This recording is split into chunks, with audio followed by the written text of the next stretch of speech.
तो hello class 11 के students, कैसे हैं आप सभी लोग। आई होप आप सभी बहुत ही अच्छे होंगे। एंड आपके लिए क्लास 11 फिजिक्स, जी हाँ, आपके लिए आप काफ़ी स्टूडेंट्स कमेंट कर रहे थे, तो फिजिक्स क्लास 11 का वार्षिक पेपर 2025 आपके सामने लेकर आया गया है। किस क्लास का है? क्लास 11 का। ठीक है, तो जो भी क्लास 11 फिजिक्स का एग्जाम देने वाले वो पेपर जरूर देखें, चाहे आप इसी साल देने वाले हो चाहे अगले साल देने वाले हो। पेपर्स हमेशा जो क्वेश्चंस होते हैं ना वो रिपीट होते रहते हैं। काफ़ी वीडियोस में आप जाकर कमेंट चेक कर सकते हो। काफ़ी स्टूडेंट्स तो कमेंट में बताते हैं कि सेम टू सेम पेपर उनके एग्जाम में आ गया है। ठीक है, हम तो उम्मीद करते हैं कि कुछ क्वेश्चंस फंसेंगे। अब हम क्या करें कि जब पेपर ही फंस जाता है पूरा, तो ठीक है, तो आप ज़्यादा से ज़्यादा पेपर जरूर प्रैक्टिस करें पढ़ाई के साथ साथ। शुरू करते हैं इस क्वेश्चन पेपर को, और इस वीडियो को शेयर कर दीजिएगा उन दोस्तों के साथ जिनका एग्ज़ाम है आपके साथ। और चैनल पे नहीं तो जुड़ जाएगा जरूर से, जिससे आने वाले इसी तरह के पेपर आपसे मिस बिल्कुल भी ना हो। जो सब्सक्राइब करेंगे स्टूडेंट्स, उन्हीं के पास आने वाली वीडियो सबसे पहले टाइम पर पहुंच पाएगी। ठीक है, तो जरूर से जरूर सब्सक्राइब करके बेल आइकन प्रेस कर लीजिए। ठीक है, चलिए शुरू करें, और लाइक जरूर कर दीजिएगा, ये तो कहना ना पड़े। चलिए देखते हैं फर्स्ट एमसीक्यू। फर्स्ट क्वेश्चन है कि निम्नलिखित में से कौन सा एसआई मूल मात्रक नहीं है स्टूडेंट्स। ठीक है, तो पहले ही चैप्टर में मूल मात्रक 7 होते हैं। ठीक है, तो 7 अगर आपको पते होंगे कौन कौन से होते हैं। मूल मात्रक एक ऐसा मात्रक होता है स्टूडेंट्स, बेसिक मात्रक, जिससे सारे मात्रक बनते हैं। ठीक है, जैसे लंबाई, ठीक है, आपका समय हो गया, द्रव्यमान हो गया केजी, तापमान हो गया केल्विन, ठीक है, धारा का मात्रक एम्पियर, क्लियर स्टूडेंट्स, ये सभी मूल मात्रक हो गए। लेकिन ये जो न्यूटन है ना, ये मूल मात्रक नहीं है स्टूडेंट्स, ये साइंटिस्ट के नाम पर रखा गया है मात्रक। ठीक है, और ये बल का मात्रक होता है। ठीक है, बल का मात्रक होता है, तो ये मूल मात्रक में नहीं आता। नेक्स्ट क्वेश्चन आपके सामने है कि किसी कण पर इतना न्यूटन का बल लगाकर उसे इतना मीटर तक विस्थापित किया गया कार्य होगा। ठीक है, तो कार्य आप निकाल लेंगे, यहाँ पर बल एवं विस्थापन के बीच में डॉट प्रोडक्ट कर देंगे। ठीक है, डॉट प्रोडक्ट करना आपको आता होगा जरूर से। देखिए आई के साथ 5 है, यहाँ पर आई के साथ 2 है, तो 5 दूनी हो गया 10, क्लियर, प्लस में इश्वंस 2 है, यहाँ पर 3 है, तो 2 तिहाई कितना हो गया 6, प्लस में यहाँ 3 है, यहाँ पर 5 है, तो 5 तिहाई हो गया 15। ठीक है, क्लियर स्टूडेंट्स। और साइन भी हमेशा देखिए, यहाँ प्लस था यहाँ प्लस था तो प्लस आ गया, प्लस माइनस हुआ तो माइनस आ जाता है यहाँ पर, समझ रहे हैं ना। साइन देखते रहिए, हर जगह प्लस है तो हमारा भी प्लस है। अगर यहाँ प्लस यहाँ माइनस होता तो प्लस माइनस माइनस हो जाता है, यहाँ पर साइन का भी गुणा होगा, समझ रहे हैं। फिर उसके बाद बीजगणितीय योग करेंगे, क्या आएगा आपका 16 और 15 31, तो इसका आंसर ए हो गया। ठीक है, ये हमेशा क्वेश्चन आता है। उसके बाद बर्नौली का प्रमेय किस संरक्षण पर आधारित है? तो बर्नौली का प्रमेय सभी जानते हैं, ऊर्जा संरक्षण के नियम पर आधारित है।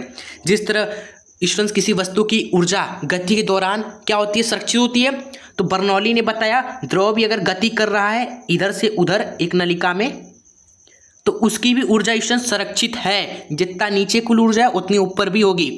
ठीक है, उसके बाद हमारा चौथा है कि विशिष्ट ऊष्मा का मात्रक है, तो ये हो गया ऑप्शन नंबर सी करेक्ट इसका। ठीक है, कैलोरी पर ग्राम और साथ में डिग्री सेंटीग्रेड। नेक्स्ट क्वेश्चन देखते हैं स्टूडेंट्स, इसका परिभाषा भी पूछा जाता है, इसलिए अच्छे से हमने बताया, फॉर्मूला वगैरह एक्सप्लेन कर दिया चीज़ें। ठीक है, और ये बर्नौली का प्रमेय सिद्ध करना भी देख लीजिएगा, ये भी आता है। नेक्स्ट क्वेश्चन पढ़ते हैं, किसी गैस के अणुओं की माध्य गतिज ऊर्जा 40 डिग्री सेल्सियस पर ई है, तो वह ताप जिस पर 2E होगी, यानी कि वह तापमान हमें बताना है जिस पर माध्य गतिज ऊर्जा दुगनी हो जाएगी। ठीक है, इस क्वेश्चन में सिंपली जो है गतिज ऊर्जा और तापमान पर निर्भरता है। ठीक है, गतिज ऊर्जा दुगनी हो गई, तापमान कितना हो जाएगा वहाँ पर। ठीक है, ये पूछा गया। तो गतिज ऊर्जा और तापमान स्टूडेंट्स एक दूसरे के समानुपाती होते हैं। जो एनर्जी है वह तापमान के समानुपाती होती है, तो अगर जो ऊर्जा है वह दुगनी हो गई ना, तो तापमान भी दुगना हो जाएगा। लेकिन स्टूडेंट्स यहाँ पर आप 40 का 80 नहीं कर दोगे डायरेक्ट, पहले 40 को आप केल्विन में चेंज करेंगे।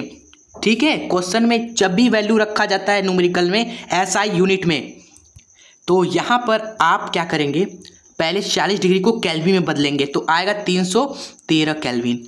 ठीक है, फिर इसका दुगना कर दीजिए स्टूडेंट्स, कितना आ गया 626 केल्विन।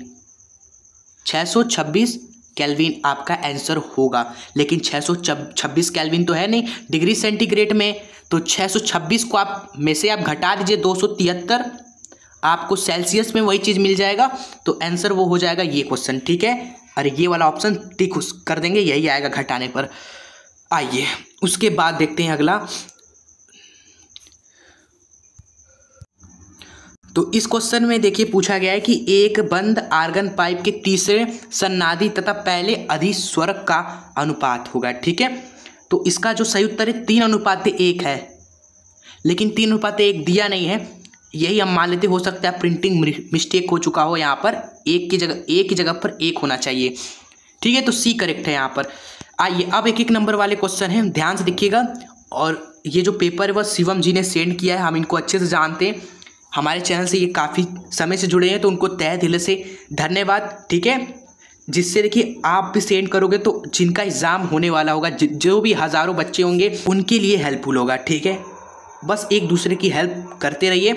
और आप भी अगर पेपर सेंड कर सकते हो, अपना डिस्क्रिप्शन बॉक्स में व्हाट्सएप ग्रुप का लिंक मिल जाएगा, वहाँ पर जाकर सेंड कर सकते हैं, ठीक है। ज़रूर से करिएगा। हम देखते हैं नेक्स्ट क्वेश्चन जो कि पूछा गया है कि वेग प्रवणता का विमीय सूत्र लिखिए, ठीक है। तो वेग प्रवणता क्या होती है स्टूडेंट्स? वेग में परिवर्तन और बटे में दूरी में परिवर्तन, वेग में परिवर्तन और दूरी में परिवर्तन। तो यहाँ से विमीय सूत्र निकालेंगे तो आपका आ जाएगा, कितना आ जाएगा? टी इनवर्स आएगा, ठीक है। ये होगा विमीय सूत्र। और बाकी m की घाते 0, l की घाते 0 लिख दीजिएगा। नेक्स्ट क्वेश्चन है कि अभिकेंद्री बल से क्या तात्पर्य? आप सभी जानते हो, जब भी कोई कण वृत्तीय गति करता है तो केंद्र की ओर एक बल लगता है स्टूडेंट्स, जिसको अभिकेंद्री बल बोलते हैं। खत्म। फॉर्मूला क्या होता है अभिकेंद्री बल का? mv²/r, ठीक है। नेक्स्ट है कि पृथ्वी के निकट परिक्रमा करते हुए ग्रह की कच्ची चाल एवं परिक्रमण चाल के सूत्र एवं मान लिखना है, ठीक है। तो ऐसा क्वेश्चन है, आपको वैल्यू बस पूछा गया है, यहाँ पर 2 नंबर का क्वेश्चन है। कच्ची चाल क्या होती है? ऑर्बिटल वेलोसिटी, यानी कि कच्ची चाल।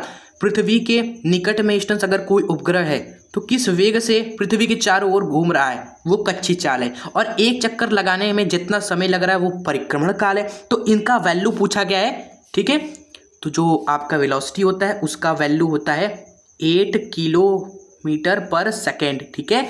और नेक्स्ट जो पूछा गया था हमसे परिक्रमण काल, ये होता है 1 घंटा 24 मिनट। यानी कि देख लो, जो उपग्रह है वो इतना समय लेता है परिक्रमा करने में, पृथ्वी के निकट परिक्रमा कर रहा कोई भी उपग्रह इतना टाइम लेता है, ठीक है। उसके बाद चौथा है हमारा कि स्टीफन नियतांक सिग्मा का मात्रक लिखना है, ठीक है। तो एक फॉर्मूला होता है स्टीफन के नियम में, E = सिग्मा T⁴, ठीक है।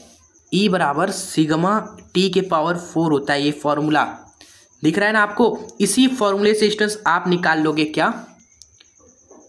वीमा। सिग्मा का फॉर्मूला पहले लिख लीजिए, फॉर्मूला लिख लेंगे, फॉर्मूले से स्टूडेंट्स आप वीमा निकाल लेंगे, ठीक है। रख कर वीमा निकालने आता है ना, फॉर्मूला से निकाल लीजिएगा, आ जाएगा। और तापमान का पता है ना, टेम्परेचर का जो वीमा होता है वह केल्विन होता है, ठीक है। चलिए बाकी आप कर लीजिएगा। नेक्स्ट है आपका 5th क्वेश्चन, यहाँ पर कि वायु में ध्वनि की चाल पर ताप वृद्धि का क्या प्रभाव पड़ता है? तो देखिए, तापमान बढ़ाएंगे तो जो ध्वनि की चाल है वह भी, स्पीड जो है ध्वनि की वह भी बढ़ जाती है तापमान बढ़ाने पर, ठीक है। और एक बात और इम्पॉर्टेंट बात कि 1 डिग्री तापमान जब आप बढ़ाओगे, 1 डिग्री तापमान आपने बढ़ा दिया, ठीक है, तो जो ध्वनि की चाल है वह इतना बढ़ जाती है 0.61 मीटर/सेकेंड, इतना स्पीड बढ़ जाती है स्टूडेंट्स। 1 डिग्री तापमान बढ़ाने पर इतना स्पीड बढ़ जाती है। क्लियर? ये भी बात आप लिख सकते हैं, बढ़िया रहेगा, ठीक है, पढ़ने में। चलिए 1 नंबर वाले करवा दिए हमने, बाकी क्वेश्चंस आप जरूर देख लीजिएगा, सारे इंपॉर्टेंट क्वेश्चन है। ये सारे जड़त्व आघूर्ण क्या है, इस सब पर हमने वीडियो भी बना दी, अगर आप पढ़ना चाहते हो अच्छे से 5-10 मिनट में आप पढ़ सकते हो सर्च करके। जड़त्व आघूर्ण, मेन चैनल का नाम जोड़ दीजिएगा, एजुकेशन शास्त्र। ये सारे इंपॉर्टेंट टॉपिक्स हमने फिजिक्स के करवा दिए हैं इस चैनल पर। उसके बाद हमारा ये है कृत्रिम उपग्रह के कक्षीय वेग एवं पलायन वेग में संबंध स्थापित करना। और ये क्वेश्चन है, इतना मोल गैस है, इतना ताप से इतना तापमान बढ़ाने पर किया गया कार्य बताना है। Cp इतना है, Cv इतना है, ठीक है। सरल लोलक का स्टूडेंट्स आपको अधिकतम त्वरण और अधिकतम वेग का अनुपात क्या होता है, ये आपको बताना है। क्लियर।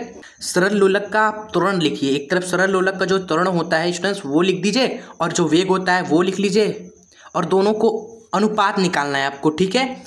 क्लियर। उसके बाद है हमारा 3 नंबर वाले क्वेश्चन देखिए, यंग पदस्थता गुणांक का मात्रक और विमित सूत्र प्राप्त कीजिए। यंग पदस्थता गुणांक होता है प्रतिबल बटे में विकृति आपका, ठीक है। तो प्रतिबल और विकृति ये फॉर्मूला है। क्लियर। फॉर्मूले से आप मात्रक निकाल सकते हो, विमा निकाल सकते हो, ठीक है। इस चीज़ को आपको इस चीज़ के बराबर प्रूफ करना है, ठीक है।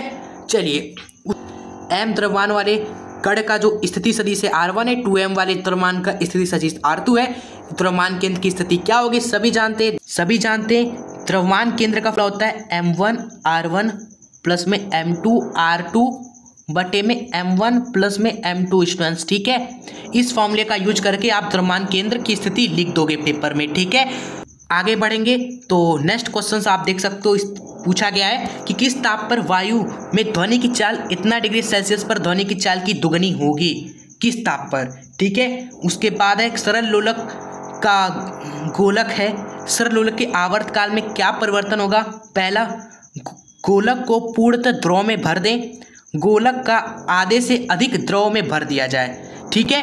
के बाद देखेंगे धनात्मक और ऋणात्मक त्वरण क्या होता है। धनात्मक त्वरण स्टूडेंट्स वेग को बढ़ाता है, बढ़ता रहेगा, लेकिन ऋणात्मक त्वरण मंदन एक होता है जो वेग को घटाता है और एक समय पे वस्तु रुक जाती है।